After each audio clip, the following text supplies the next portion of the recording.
কুমিল্লার গোমতী ছাড়া অধিকাংশ নদীর পানি বিপদসীমার নিচে নেমে গেছে। আজকের মধ্যে বন্যা পরিস্থিতি অনেকটাই স্বাভাবিক হয়ে আসবে। মঙ্গলবার দুপুরে এক ব্রিফিংয়ে এই তথ্য জানায় বন্যা পূর্বাভাস কেন্দ্র। এদিকে ফারাক্কা ব্যারেজ খুলে দেয়াকে স্বাভাবিক প্রক্রিয়া বলছেন বিশেষজ্ঞরা।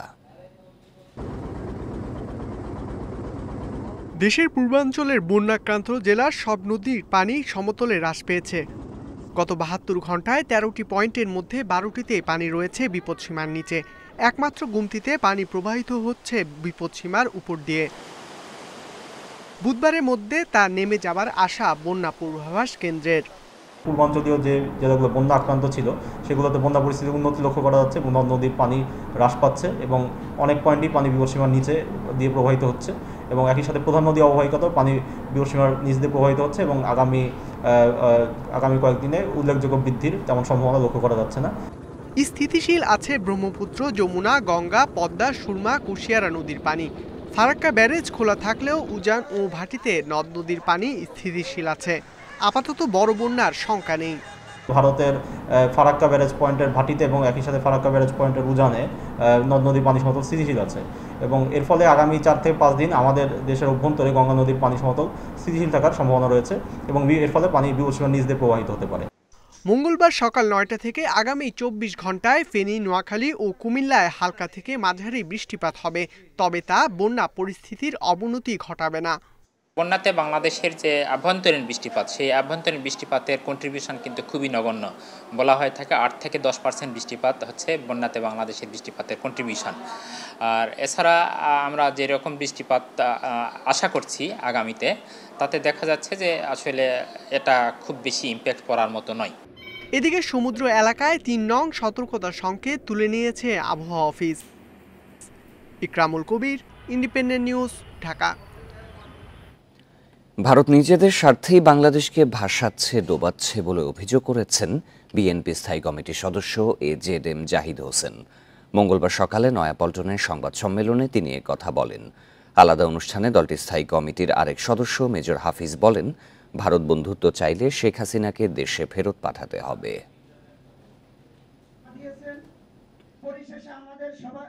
মঙ্গলবার সকালে জাতীয় প্রেস ক্লাবে জাতীয়তাবাদী মৎস্যজীবী দলের সাবেক আহ্বায়ক রফিকুল ইসলাম মাহতাবের স্মরণ সভায় যোগ দেন বিএনপির স্থায়ী কমিটির সদস্য হাফিজউদ্দিন আহমেদ। মেজর হাফিজ বলেন, শুধু ছাত্র নয়, পুরো দেশবাসী অন্তর্বর্তী সরকারকে ক্ষমতায় বসিয়েছে, তাই গণতন্ত্র প্রতিষ্ঠায় সরকারকে যৌক্তিক সময় দিতে চায় বিএনপি। ছাত্রদেরকে অবশ্যই সাধুবাদ দেই, ত্যাগের বিনিময়ে এরা দেশ থেকে পালিয়ে যেতে বাধ্য হয়েছে, কিন্তু সারা দেশবাসী এই আন্দোলনে অংশগ্রহণ করেছে।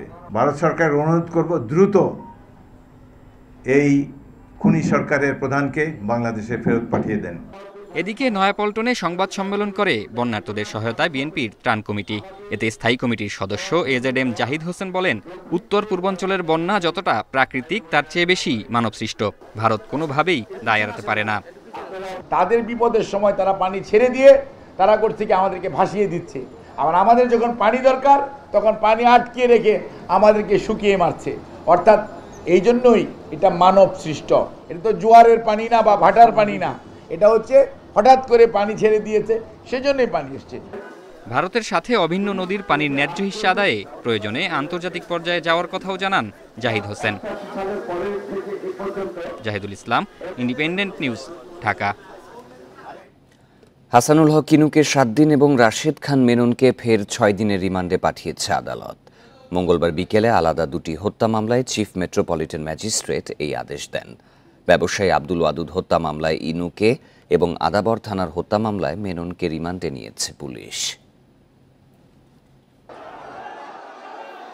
জাসদ সভাপতি ও সাবেক তথ্যমন্ত্রী হাসানুল হক ইনু সোমবার উত্তরা থেকে গ্রেপ্তার হন।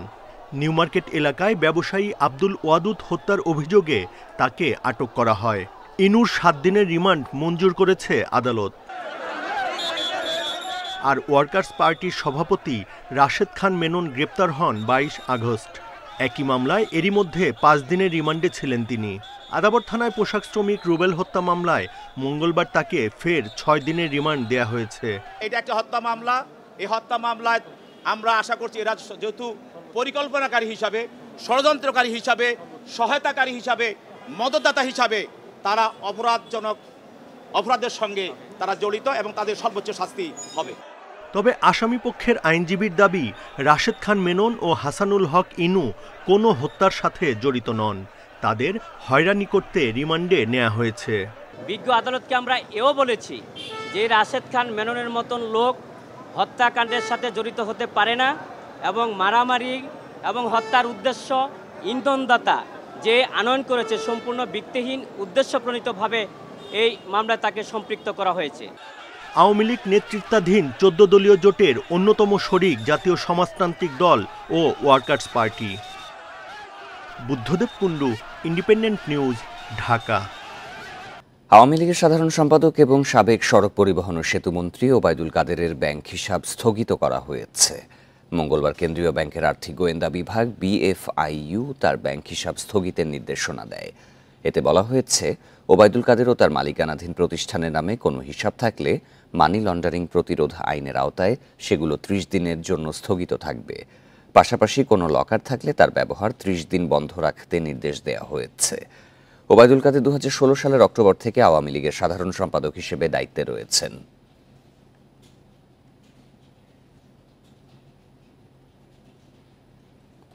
নামে বেনামে সাবেক ডিবি প্রধান হারুনের নামে রাজধানীতে রয়েছে শতাধিক ফ্ল্যাট। পুলিশ সদরের রিপোর্ট বলছে, অন্তত 18টি স্থাবর সম্পত্তির মালিক এই হারুনুর রশিদ। এর মধ্যে রয়েছে হোটেল, মার্কেট ও আবাসিক ভবন। অভিযোগ রয়েছে, কিশোরগঞ্জের মিঠামইনের কৃষক পরিবারের এই পুলিশ কর্মকর্তা ক্ষমতার অপব্যবহার করে গড়েছেন সম্পদের পাহাড়। রাজধানীর উত্তরার 3 নং সেক্টরের লেকপাড়ের 8তলা ভবনে থাকতেন ডিবির সাবেক প্রধান হারুনুর রশিদ। 8 আগস্টও এখানে ছিলেন তিনি। পুরো ভবনটিতে চাইনিজদের ভাড়া দিয়েছিলেন এই পুলিশ কর্মকর্তা। এখন কোনো ভাড়াটিয়া নেই, সপরিবারে গা ঢাকা দিয়েছেন তিনি। টপ ফ্লোর, অর্থাৎ 7 তলায় থাকবে, লিফটের 7, এমনি 8 তলায়। বিল্ডিংয়ের 2 ফ্লোর, 2টা ফ্ল্যাট আছে, ওনারা 1 ফ্ল্যাট করে নিচ্ছে। শেষ যায় সেদিন 12:15 বাজে যায়।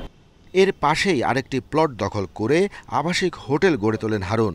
পুলিশের গোয়েন্দা প্রতিবেদন বলছে, তার পরিচালনাধীন প্রাইম কর্পোরেশনের নামের প্রতিষ্ঠানটি চালাতো তার কর্মচারী গাজীপুরের কাপাসিয়ার জাহাঙ্গীর হোসেন। আমরা জানি হারুন সাহেব ওই বাসায় থাকে, ওই বাসায় থাকতো উনি, কারণ এখানে পুলিশ থাকতো সবসময়। হারুন সাহেব ওই বাসায়, ওইটা হারুন সাহেবের বাসায় থাকতো। হারুনের উত্তরা, নিকুঞ্জ, বনানী ও মিরপুর এলাকার সকল প্রতিষ্ঠান দখল ও ভাড়া ওঠাতো জাহাঙ্গীর ও হান্নানের নামে। উত্তরার রবীন্দ্র সরণী এলাকায় 41 নম্বর প্লটটিও দখলের অভিযোগ আছে হারুনের নামে। এই প্লটটিতে বর্তমানে গাড়ির শোরুম হিসেবে ভাড়া দেওয়া হয়েছে। এর ভাড়া প্রতি স্কোয়ার ফিট মাসে 5,500 টাকা। এটা আমার অফিস পারমিশন না দিলে তো আমি দিতে পারবো না। আচ্ছা, এখানে যে জাহাঙ্গীর সাহেব আছেন, ওনাকে আমি চিনি না। চিনেন না? কিভাবে চিনব? এটার ভবনের ভাড়া দেন কত আপনারা? এটা আমাদের অফিস অপারেশন ডিপার্টমেন্ট। রাজধানীর উত্তরাতে হারুন ও জাহাঙ্গীরের নামে স্থাবর সম্পদ পাওয়া গেছে অন্তত 18টি। এর মধ্যে আছে 5 নং সেক্টরের 6 নম্বর রোডে প্রাইম কর্পোরেশনের গোডাউন, 6 নং সেক্টরে 8তলা ভবন। এই সবই করেছেন পুলিশের গুরুত্বপূর্ণ পদে থেকে ক্ষমতার অপব্যবহার করে। আনলিমিটেড, আনঅ্যাকাউন্টেবল, মানে জবাবদিহিহীন ক্ষমতা অর্পণ করা হয়েছিল, যার ফলে তার যে পদায়নের ফলে, তার পদের ফলে যে ক্ষমতা, তার চেয়ে বেশি ক্ষমতাবান তিনি হয়েছেন। তার অবৈধ সম্পদ অর্জনের একটা সুযোগ হিসাবে তিনি ব্যবহার করেছেন। কর্তৃত্ববাদী সরকারের যে অন্যতম খুঁটি স্তম্ভ যেগুলো ছিল, তার মধ্যে অন্যতম ছিলেন তিনি। কিশোরগঞ্জের মিঠামইনের হোসেনপুরের স্থায়ী বাসিন্দা হারুনুর রশিদের বাবা, চাচা, ফুফাসহ সবাই কৃষিজীবী। ঢাকা বিশ্ববিদ্যালয়ের সূর্য সেন হলে তিনি ছাত্রলীগের সদস্য ছিলেন। Arafatur Rahman, independent news, Dhaka.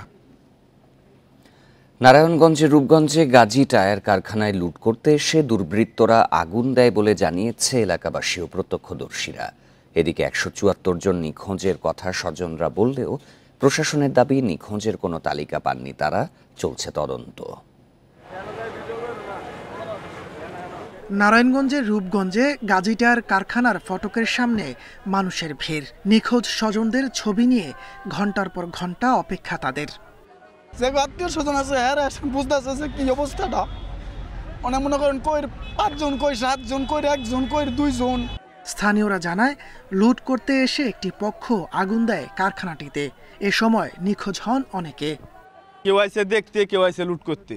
আর সবার কাটা লুট করতে আসে, তো তোমার সে সামনে কারে কি কমু? তো লুটপাট করার জন্য শত শত মানুষ ভিতরে গেছে, কিছু দুষ্কৃতী আসে না, পিছনে তখন নিচ দিয়ে আগুন দেয়। গাজী টায়ার কর্তৃপক্ষের দাবি, মাইকে ঘোষণা দিয়ে চলে লুটপাট।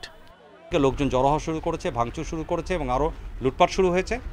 এবং সন্ধ্যার পরে প্রথম দিকে তারা আমাদের এই ক্যান্টিন বিল্ডিংয়ে আগুন দিয়েছে এবং ক্যান্টিন বিল্ডিংয়ে এবং 3 নম্বর শেডে আগুন দিয়েছে। প্রশাসন বলছে আগুন লাগা ও লুটপাটের ঘটনা তদন্ত করা হচ্ছে। নিখোঁজদের কোনো তালিকা পাননি তারা। ওদের মধ্যেই আবার দুটো গ্রুপ হয়ে গেছে, ওদের মধ্যেই হয়তো স্বার্থের হানাহানি বা কিছু একটা হতে পারে, যেটা শুনলাম।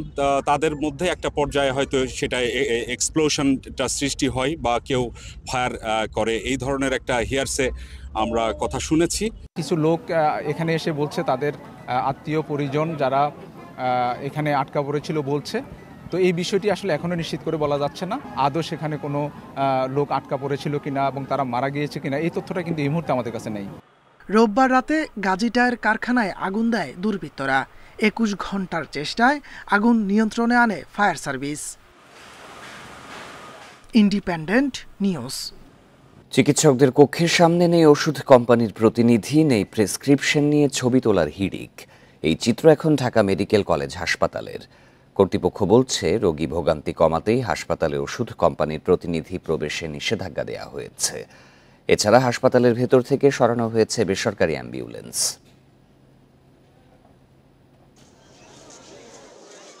ঢাকা মেডিকেলের বহির্বিভাগ, প্রতিদিন রোগী আসেন 4 থেকে 5 হাজার।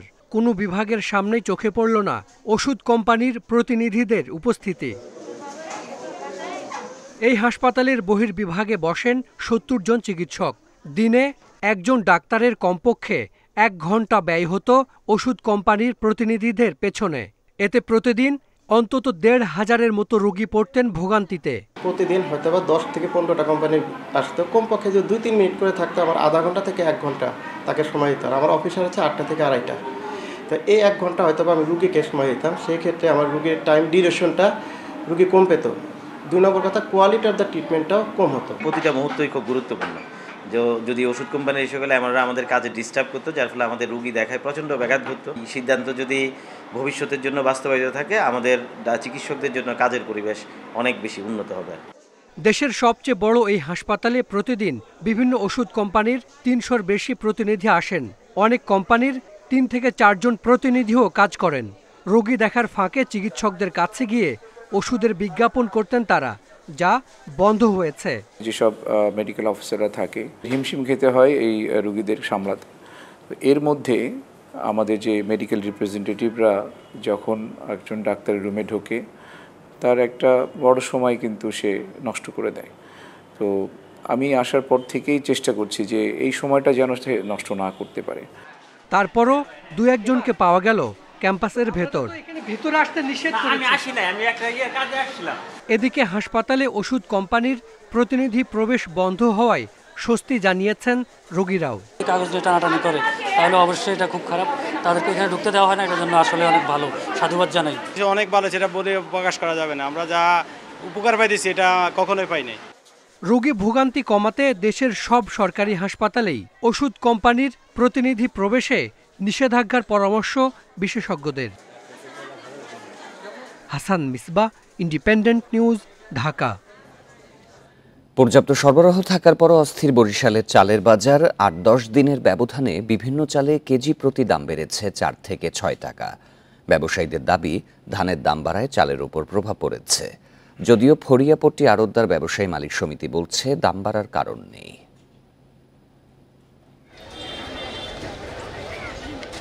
বরিশালের সবচেয়ে বড় চালের পাইকারি বাজার ফরিয়াপট্টি। এখানে রাজশাহী, কুষ্টিয়া সহ বিভিন্ন স্থান থেকে প্রতিদিন 10 থেকে 15 ট্রাক চাল আসে। সরবরাহ স্বাভাবিক থাকলেও এই বাজারে প্রতি 25 কেজির বস্তায় দাম বেড়েছে 20 থেকে 150 টাকা। 100 গজ দূরে খুচরা বাজারে কেজিতে চালের দাম বেড়েছে 4 টাকা থেকে 6 টাকা। মিনিকেট পাইকারিতে কেজি প্রতি 1 টাকা বাড়লেও খুচরা বাজারে 5 টাকা বেড়ে বিক্রি হচ্ছে 75 টাকায়। দাম তো আর আমরা বাড়াইনি, আমরা কিনি, যেভাবে কিনি ওইভাবে বিক্রি করি। মিল মালিকরা বলতেছে ধানের দাম বেশি, যার কারণে চালের দাম বাড়ছে। পার বস্তায় 50 টাকা, 60 টাকা, কোনো 70 টাকাও বেশি। তাদের পার কেজিতে প্রায় 4-5 টাকা ডিফারেন্স হয়ে গেছে। তো আমাদের তো এখন বেচতেও হয় খুচরো 4-5 টাকা ডিফারেন্সে। ফরিয়াপট্টি চাল আড়তদার ব্যবসায়ী মালিক সমিতি বলছে শিগগিরই দাম কমে আসবে, তবে মিনিকেট চালের দাম বাড়তে পারে। যেহেতু বড় মিলেরা দাম চায়, হয়তো কেউ হয়তো ঠেকা বাধা বাহিজই কিনছে, এই যে অবস্থায় আছে এর সাথে 2-4 টাকা কম বেচারা বাড়বে না। বাড়তি দামে নাকাল সাধারণ ক্রেতারা, তারা বলছেন চালের দাম এখন ক্রয় ক্ষমতার বাইরে। আমরা গরিব মানুষ, আমাদের চাউল এইরকম কিনে খাইতে সমস্যা হয়। চাউল 2 টাকা, কোনো কোনো ক্ষেত্রে 3 টাকাও বেশি, আবার কোনো কোনো বাজারে গেলে দেখা যায় যে 5 টাকাও কেজিতে বেশি চাচ্ছে।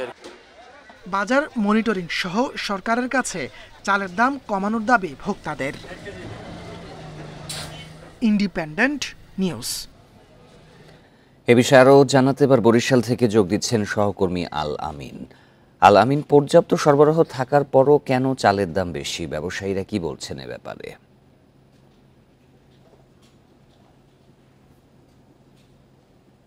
যে আসলে বরিশালের যে চালের বাজার তাতে আমরা দেখছি যে আসলে পাইকারি এবং খুচরা বাজার দুটোতে কিন্তু আসলে চালের দাম বেড়েছে, এবং এর কারণ হিসেবে ব্যবসায়ীরা যেটা বলছেন যে আসলে মিল মালিকদের যে একটি ব্যাপার রয়েছে যে আসলে ধানের দাম বৃদ্ধি পাওয়া, এবং ধানের দাম বৃদ্ধি পাওয়ার কারণেই কিন্তু আসলে চালের দাম বেড়েছে বলে আমাদেরকে জানানো হয়েছে।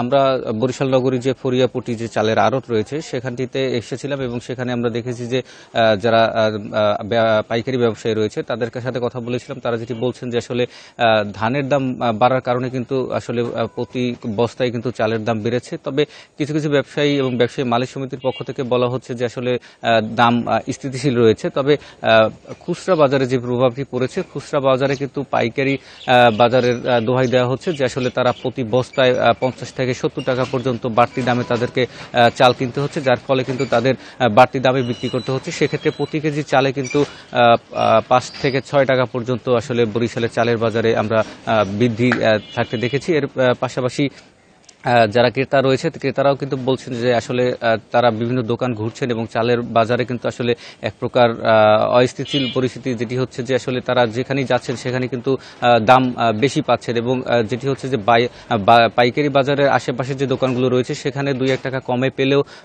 পাড়া মহল্লার যে বাজারগুলো রয়েছে বা পাড়া মহল্লার যে দোকানগুলো রয়েছে সেখানে কিন্তু চালের দাম বাড়তি নেওয়া হচ্ছে। সেক্ষেত্রে আমরা এখানে যে যারা ব্যবসায়ী রয়েছে তাদের সাথে কথা বলেছিলাম, তারা যেটি বলছেন যে আসলে বরিশালে যেহেতু এখানে কোনো চালের মিল নেই, যার ফলে কিন্তু আসলে বিভিন্ন স্থান থেকে কিন্তু তাদেরকে এই চাল কিনে আনতে হয়।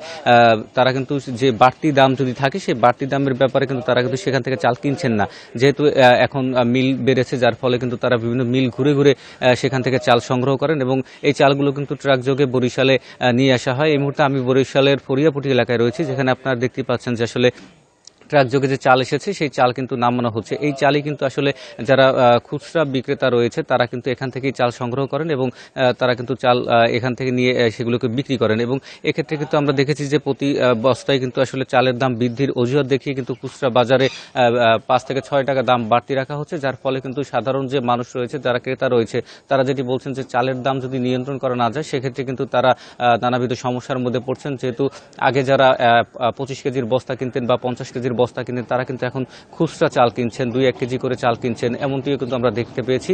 এবং তাদের অভিযোগ যে আসলে যে চালের দাম বাড়ার কারণে কিন্তু তারা এই বস্তা কিনতে পারছেন না।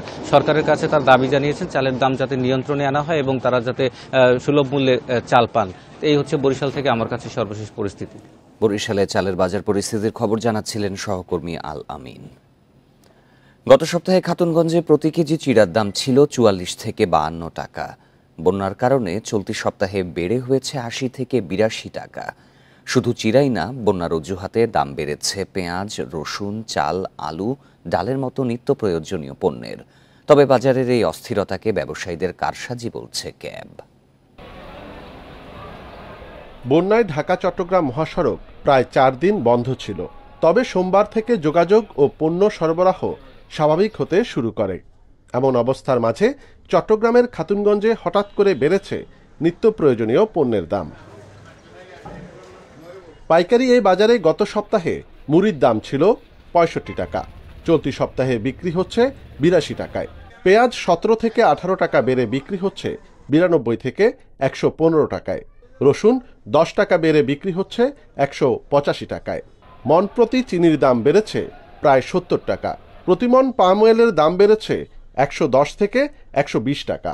3-4 দিন বাঁধা তেলফার বাঁধা থাকে, গরমের কারণে আমাদের পেঁয়াজ যে কাঁচামাল যেগুলো আছে ওগুলো নষ্ট হয়ে গেছে। যদি চাহিদা থাকে তখন 5-10 টাকা বেড়ে যায়, যখন চাহিদা না থাকে তখন 5-10 টাকা কমে যায়, কাঁচামালের নিয়মই। এদিকে বাজারে চাহিদার বিপরীতে অনেকটা সংকট চলছে চিরা মুড়ির মতো ত্রাণ হিসাবে ব্যবহৃত পণ্যের।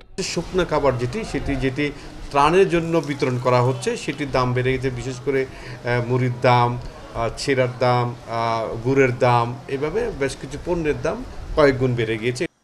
তবে সরবরাহ ঘাটতিকে অজুহাত বলে দাম নিয়ে কারসাজি চলছে বলে মনে করছে ভোক্তা অধিকার সংগঠন ক্যাব। যে কোনো সংকট পেলে সঙ্গে সঙ্গে দাম বাড়ানোর যে সংস্কৃতি, এই সংস্কৃতিটা বন্ধ করার জন্য সরকারের পক্ষ থেকে প্রয়োজনে নতুন করে বিধিমালা তৈরি করা দরকার।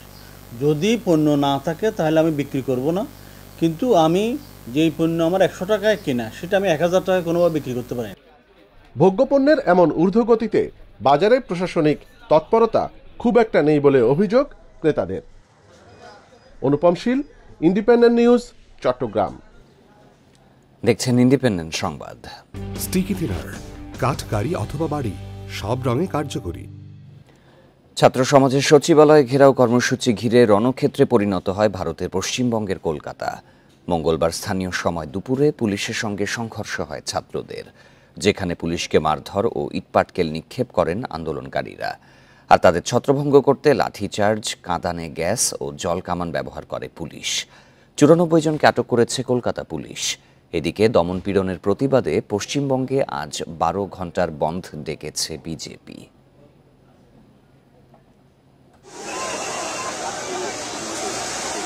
কলকাতায় চিকিৎসক ধর্ষণ ও হত্যার প্রতিবাদে প্রায় 3 সপ্তাহ ধরে বিক্ষোভে উত্তাল ভারতের পশ্চিমবঙ্গ। মঙ্গলবার রাজ্যের সচিবালয় নবান্ন ঘেরাও কর্মসূচি ডাকে ছাত্র সমাজ, তবে অনুমতি ছিল না পুলিশের। নিষেধাজ্ঞা অমান্য করে স্থানীয় সময় দুপুরে নবান্ন ঘেরাওয়ের চেষ্টা করে আন্দোলনকারীরা। অনেক জায়গায় ভেঙে ফেলা হয় ব্যারিকেড। বাধা দিলে পুলিশকে ইট পাটকেল ছোড়া হয়, করা হয় মারধর। এ সময় কয়েকজন পুলিশ আহত হয়। আন্দোলনকারীদের ছত্রভঙ্গ করতে লাঠিচার্জ, কাঁদানে গ্যাস ও জলকামান ব্যবহার করে পুলিশ। নিরাপত্তা বাহিনীর উপর হামলার অভিযোগে কয়েকজন বিক্ষোভকারীকে আটক করা হয়।